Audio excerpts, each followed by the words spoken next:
नमस्कार, मैं आरपी गुजर सबको सोल यूट्यूब चैनल पे आप सबका बहुत बहुत स्वागत करता हूँ। आज से हमने इसी यूट्यूब चैनल पे सभी कॉम्पिटिशन एग्जाम की मैथमेटिक्स की ऑनलाइन क्लास स्टार्ट करने का निर्णय लिया है।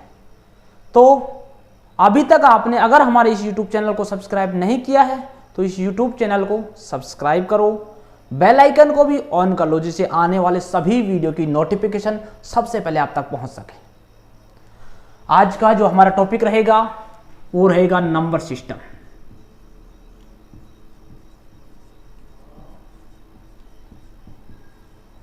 हिंदी में इसे बोलेंगे संख्या पद्धति।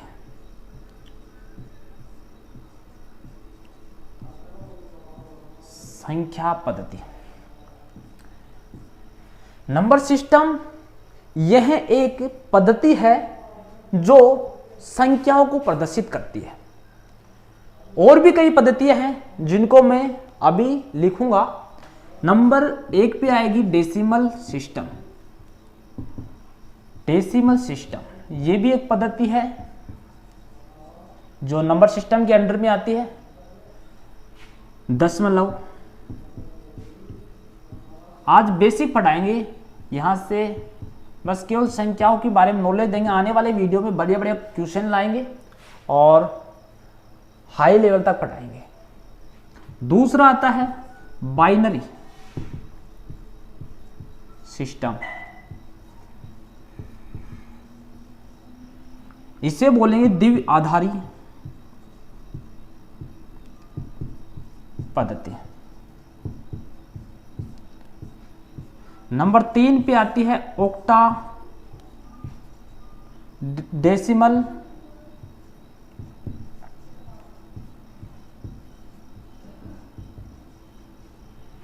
और 4 पे आती है हेक्सा डेसिमल सिस्टम। यहां से एग्जाम में प्रश्न नहीं आता है, ये तो बेसिक नॉलेज है। जहां से प्रश्न आएगा वो मैं बताऊंगा। हम गणित में केवल डेसिमल पद्धति पढ़ेंगे। कौन सी पद्धति? डेसिमल। डेसिमल सिस्टम पढ़ेंगे, दशमलव पद्धति। सबसे पहले देखते हैं कि दशमलव पद्धति में नंबर क्या होता है। नंबर किससे मिलके बना होता है? नंबर मिलके बना होता है अंक से। नंबर किससे मिलके बना होता है? अंक से। ये हमारा नंबर है, ये अंक से मिलके बना होगा और अंक को हम इंग्लिश में डिजिट बोलते हैं। ठीक है, नंबर से अंक से नंबर मिलके बना होता है। जैसे ये एक नंबर है, ठीक है, इसमें कितने अंक है? कितने अंक से मिलके बना हुआ है? ये 4 अंक से मिलके बना हुआ है। ठीक है,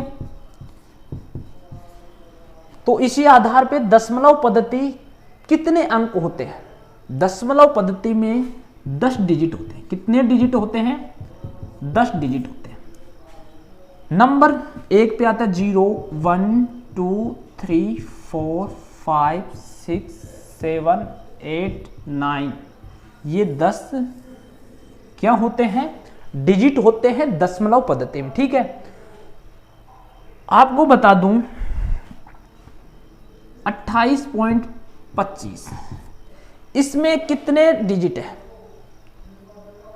तो डिजिट हमेशा दशमलव संख्या से पहले के काउंट किए जाते हैं, उनकी गणना की जाती है जो दशमलव संख्या से पहले होते हैं। तो ये बात ध्यान रखना कि दशमलव संख्या में डिजिट 2 अंक है। कितने हैं? 2 और 8, 2 डिजिट से मिलकर बनी हुई ये संख्या है। यहां नंबर है, इस नंबर से 2 प्रश्न पूछे जाते हैं। कई एग्जामों में यहां से 2 प्रश्न पूछे जाते हैं। वो प्रश्न कौन से है वो मैं बता रहा हूं। ये हमारे पास एक नंबर है, यहां से जो पहला प्रश्न पूछा जाएगा वो पूछा जाएगा कि इसकी फेस वैल्यू क्या होती है। फेस वैल्यू यानी अंकीय मान। अंकीय मान। दूसरी जो पूछी जाएगी वो पूछी जाएगी पैलेस वैल्यू। इस नंबर में कोई भी एक नंबर दे देगा कि इनकी पैलेस वैल्यू बताइए, इनकी फेस वैल्यू बताइए। ये होती है पहले वैल्यू स्थानीय मान, स्थानीय मान। ठीक है, तो मैं इस उदाहरण में ही समझाता हूं आपको कि 3 का जो फेस वैल्यू है वो कितनी है। फेस वैल्यू कितनी है 3 की? 3 की किसी भी अंक की फेस वैल्यू, अंक के मान हमेशा वो ही संख्या होती है, यानी 3 की जो फेस वैल्यू होगी वो 3 ही होगी। 4 की फेस वैल्यू 4 होगी, 7 की फेस वैल्यू 7 होगी और 5 का अंक के मान भी कितना होगा? 5 होगा। लेकिन बात आए पहले इस वैल्यू की, यानी स्थानीय मान। हमने छोटी क्लासों में पढ़ा है कि 5 इकाई, दाही, सैकड़ों, हजार, ऐसे काउंट करते हैं। तो 5 कितने नंबर पे आ रहा है? इकाई पे। तो 5 इंटू 1 इक्वल टू 5। जो 5 की पहले वैल्यू है वो कितनी होती है? 5। PV of 5 equal to 5 and PV of 7 इसकी थोड़ी डिफरेंट होगी। कितने नंबर पे आ रहा है? 2.5 पे आ रहा है, तो 10 से मल्टीप्लाई करो। कितने से मल्टीप्लाई करना पड़ेगा? 10 से। जो 7 की पहले वैल्यू आएगी, स्थानीय मान आएगा 17 आएगा। ठीक है, जो 4 का स्थानीय मान कितना आएगा? 100 पे आ रहा है ना, तो पहले value of 4 is equal to 4 into 100 is equal to 400। Okay, इसी तरह इसका 3000 हो जाएगा। ये आपको पहले वैल्यू और फेस वैल्यू की बात समझ में आई होगी। यहां से बहुत से एग्जाम में एक प्रश्न पूछा जाता है। अभी तक कुछ नहीं बताया, नंबर बताया है। नंबर किससे मिलके बना होता है? अंक से मिलके बना होता है। और नंबर को रिप्रेजेंट करने की जो पद्धति होती है वो 4 होती है, नंबर सिस्टम के अंडर आती हैं। और उसमें हम गणित में केवल डेसिमल सिस्टम का अध्ययन करेंगे। अब बात आती है क्लासिफिकेशन ऑफ नंबर। नंबर का वर्गीकरण कैसे किया जाता है, उनको क्या नाम दिया जाता है, ये मैं बताऊंगा। अभी तो हम केवल बेसिक पढ़ रहे हैं। आप इस वीडियो को लाइक करो, ज्यादा से ज्यादा लोगों के पास शेयर करो। हम आने वाले 1 या 2 दिन में रेगुलर लाइव आएंगे। उसका टाइम आपको बता दिया जाएगा। और इसी यूट्यूब चैनल पे बहुत जल्दी मैं सभी विषय के एक्सपर्ट टीचर प्रोवाइड कराने वाला हूं, उपलब्ध कराने वाला हूं। अब आता है क्लासिफिकेशन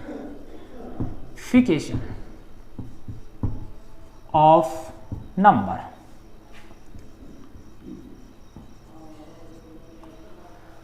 आपको संख्या, कोई सी भी संख्या हो, कैसे भी संख्या आपके जहन में चल रही हो, मन में चल रही हो, उसको हम एक नाम देते हैं। यानी सभी संख्याओं को एक नाम से जाने जाते हैं, उसे कॉम्प्लेक्स नंबर। जो कॉम्प्लेक्स नंबर होता है, एक सेट होता है, set of number. Complex number एक सेट होता है जिसे सभी संख्याएं विद्यमान रहती हैं। इस कॉम्प्लेक्स नंबर को हम 2 भागों में विभाजित करते हैं। कॉम्प्लेक्स नंबर कितने भागों में? 2 भागों में। नंबर जो पहला भाग आता है, या तो हम संख्या कैसे सोचेंगे, एक तो कोई संख्या है वो सोच लें, तो वो तो रियल पार्ट में आएगी। और एक हम कल्पना करेंगे ये संख्या हो सकती है, वो आएगी इमेजिनरी पार्ट में। किस में आएगी? इमेजिनरी पार्ट में। ठीक है, तो यहां पे आएगी पहली रियल वैल्यू, रियल नंबर। ठीक है, इसे हम बोलेंगे वास्तविक नंबर, संख्या। ये बेसिक बता रहा हूं, ओनली बेसिक। यहां से प्रश्न बता दिया था, नंबर से आएगा, वो कई एग्जाम में आ जाता है। लेकिन अभी नंबर के बारे में जानकारी तो प्राप्त करो, प्रश्न तो बाद में करेंगे। ठीक है, दूसरा आता है इमेजिनरी नंबर।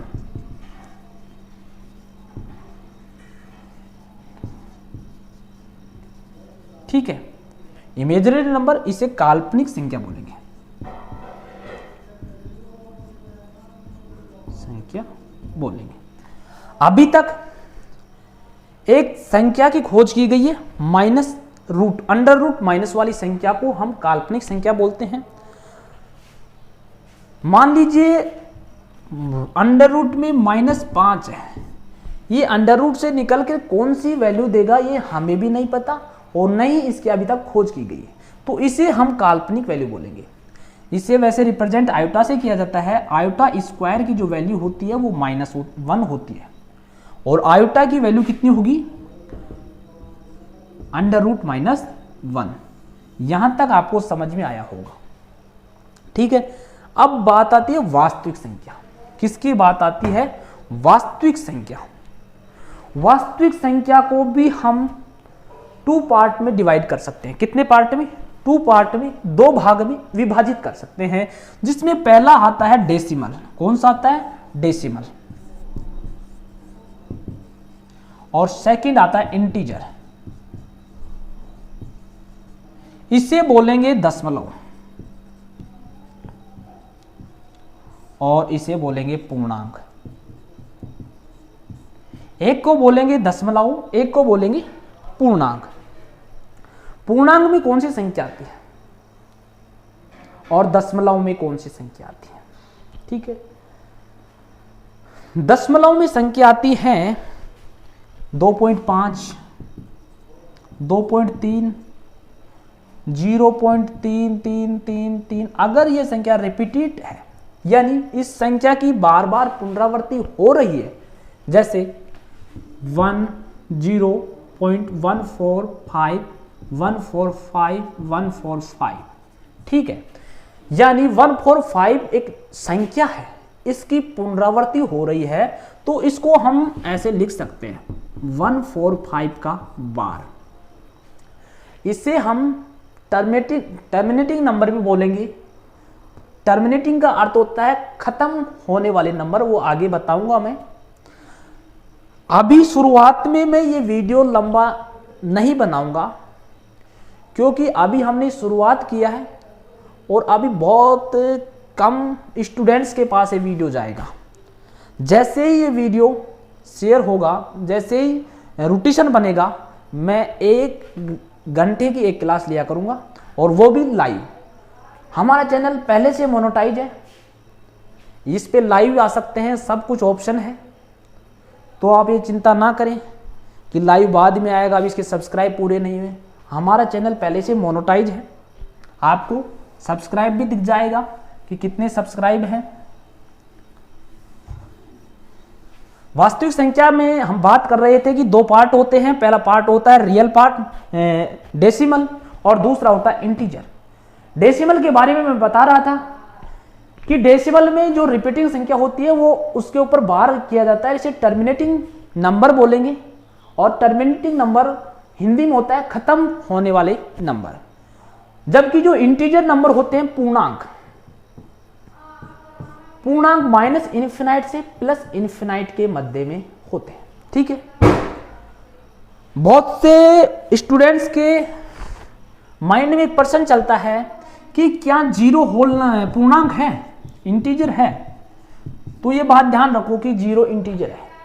0 क्या है, 0 कोई दशमलव संख्या में थोड़ी है, इसके आगे पाछे दशमलव संख्या नहीं है, तो इसे इंटीजर है। क्या है, इंटीजर है। 1, 2 इंटीजर है सब। अब देखेंगे हम 2 होते हैं।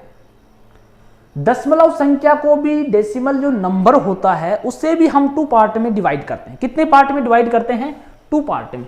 एक तो खत्म होने वाले दशमलव संख्या और एक खत्म न होने वाले नॉन टर्मिनेट नंबर। यहां तक आपको कोई दिक्कत आए तो कमेंट सेक्शन आपका खाली रहेगा, वहां पे आप कमेंट कर सकते हो। आपके हर आंसर देने लायक कमेंट का आंसर दिया जाएगा। और अगर आप हमसे कनेक्ट होना चाहते हो तो हमने एक टेलीग्राम पे ग्रुप बना रखा है, उस ग्रुप का नाम है सब कुछ सोल्व। सब कुछ सोल्व।